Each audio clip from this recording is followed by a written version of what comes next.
Sir, bakit? Ba't mo nag-walk out? Pinabula na tayo eh. Pinagpipilitan nila, naisip-isip siguro nila dahil lumabas sa media na ilalabas na warrant of arrest.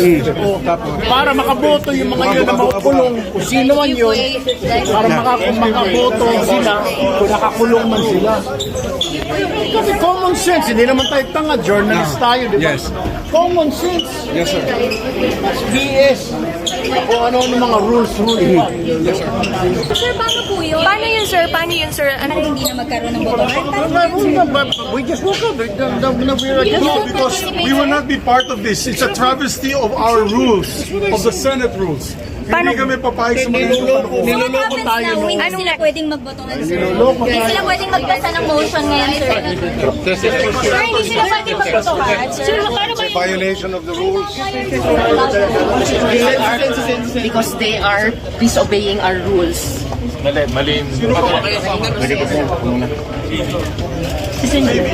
ba yung botohan nila?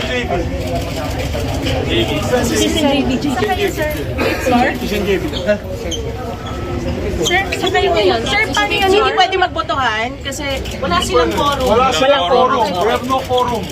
Pagkatapos ng failed kudeta sa Senado, akala ni SP Cayetano ay ligtas na, pero isang majority senador maliban kay Senator Bato at Bongo ang di umano'y nangangambang makulong. Halika, atin itong pag-usapan kung bakit ang leadership ni Cayetano ay unti-unting gumuguho.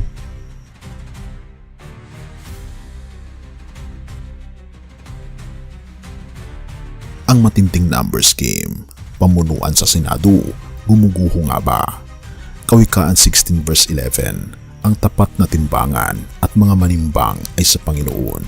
Lahat ng mga timbang sa supot ay kanyang gawa.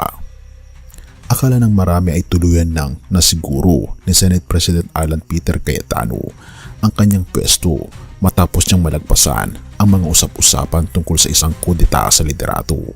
Akala natin ang pagboto ng mayorya ay sapat na upang maging matatag ang kanyang pamumuno sa huling 2 taon ng administrasyon ni Pangulong Marcos.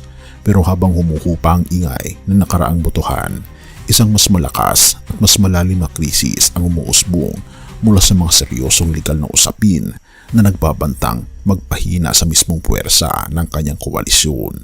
Narinig niyo ba ang pinakabagong ulat mula sa Department of Justice o DOJ?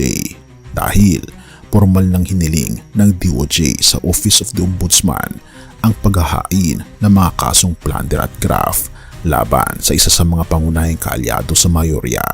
Walang iba kundi si Senator Jinggoy Estrada, kaugnay ng kontrobersiya sa mga flood control projects. Pero bakit nga ba ganoon na lamang ang epekto nito sa liderato ng Senado? Dahil ang plunder ay isang non-bailable offense at kung sakaling iutos ang pagka-aresto kay Estrada, automatikong mababawasan ang bilang ng mga solidong boto na sumusuporta kay Cayetano. Therefore, ang inaasahang katatagan ay napapalitan ngayon ng matinding kawalan ng katiyakan sa loob ng kapulungan. Area respondents named in the resolution of the DOJ include Senator Jose Jinggoy P. Ejercito Estrada. Akala ng iba ay kay Estrada lang natatapos ang banta ng pagbabago sa numero. Pero ayon sa mga ulat, ang sitwasyon ay mas lalong nagiging komplikado dahil 2 pang miyembro ng nakaraang pamunuan, sina Senator Chis Escudero at Joel Villanueva, ang nakaharap din sa mga katulad na rekomendasyon para sa prosekusyon ng NBI. Nagrekomenda na nga ang Senate Blue Ribbon Committee ng pagsasampa ng mga kasong kriminal laban sa ilang kasalukuyan at dating mababatas at mga individual na iniuugnay sa umano'y irregularidad sa mga flood control project. Batay sa partial committee report, kabilang sa mga pinangalanan para sa posibleng kaso sina Tinador na sina Jinggoy Estrada, Joel Villanueva at Chis Escudero. Kasabay nito, nariyan pa ang nagpapatuloy sa issue sa ICC na maaring maglimita sa partisipasyon ni na Senator Bongo at Senator Bato de la Rosa. Therefore, sa mga susunod na legal na hamong ito, ang bloke ng kasalukuyang liderato ay maaring lumiit na siyang magbibigay daan sa minorya upang ipagpatuloy ang kanilang tulak na iupo si Senator Sherwin Gatchalian bilang isang alternatibong pinuno. agree naman on certain legislation. May I just say this is my candidate for Senate President. Senator Zubiri, bakit po kayo Senator Zubiri? Sinasabi ng ilang observers na hindi ganoon kadali mabuwag ang kasalukuyang alyansa dahil sa mga personal na kasunduan sa pagitan ng mga senador.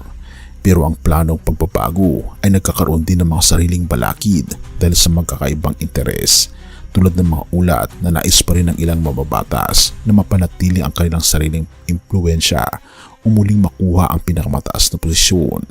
Therefore, ang buong Senado ay nasa gitna ngayon ng isang napaka-fluid na sitwasyon kung saan ang bawat galaw ng mga ahensya ng batas tulad ng DOJ, NBI at Ombudsman ay direktang nagpapabago sa balanse ng kapangyarihan, lalo na't paparating na ang mahalagang paglilitis sa impeachment ng pangalawang Pangulo. The Office of the Ombudsman confirms that our office has officially received a copy of the resolution from the Department of Justice. The resolution comes from a comprehensive preliminary investigation initiated by a complaint lodged by the National Bureau of Investigation, Department of Justice, Public Works, and Bid Rigging Task Force. In general, the investigation centers on expansive legislative and public works budget execution irregularities. The allegations claim that multiple high-ranking public officials and private individuals conspired to maneuver allocations, rig public bidding processes, and siphon government funds stemming from a major national infrastructure budget systems, specifically involving the National Expenditure Program, the Bicameral Conference Committee, the House General Appropriations Bill, and the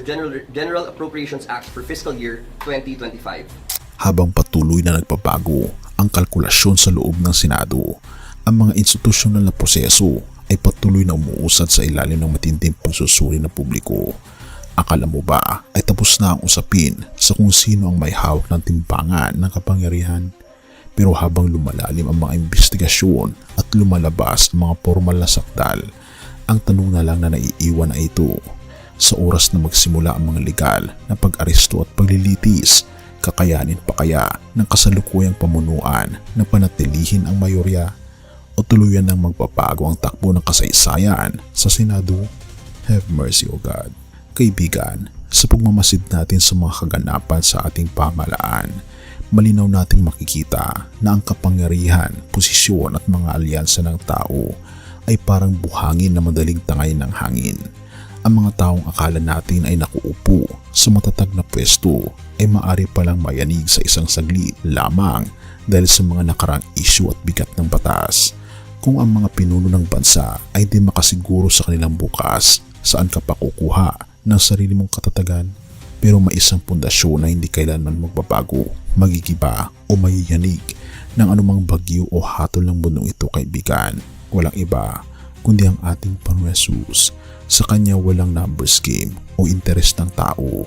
Ang mayroon lamang ay ang kanyang tapat at walang hanggang pagmamahal. Kung nais mo ng isang buhay na ligtas sa kawalan ng katiyakan ng mundong ito, kaibigan, at may kasiguruhan sa harap ng tunay na katarungan, lumapit ka sa Kanya. Tanggapin mo ang ating Panginoong Hesus ngayon bilang iyong personal na tagapagligtas at tanging gabay. Purihin ang ating Panginoong Diyos.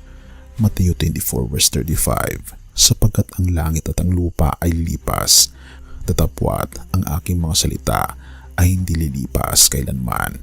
Ito'y banggit ng ating Panginoong Diyos. Purihin ang ating Panginoong Diyos at tayo manalangin. Ama naming Diyos na makapangyarihan sa lahat na nasa langit, nakikita po namin ang lahat ng posisyon at lakas ng tao sa mundo ay panandalian lamang at madaling magbago. Patawarin niyo po kami sa aming mga pagkakasala at sa pagtitiwala sa mga bagay na walang katatagan. Tinatanggap po namin kayo sa aming puso bilang aming personal na tagapagligtas at aming Panginoon. Ikaw po ang maging sandigan po namin at katiyakan sa gitna ng pabago-bagong panahon. Pinupuri po namin kayo at pinapasalamatan sa inyo pong dakilang pag-ibig sa amin at patnubayan niyo po kami.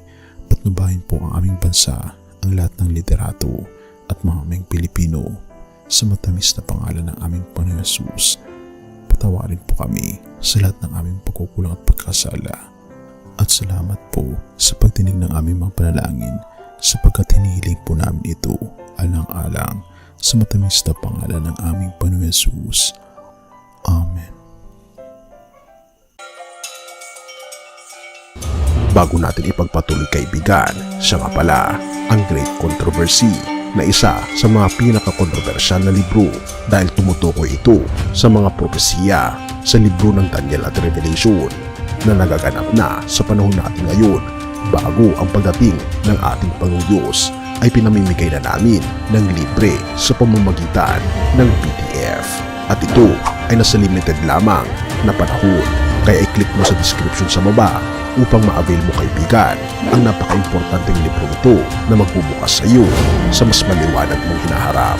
Purihin ang ating Panginoong Diyos at tayo magpatuloy.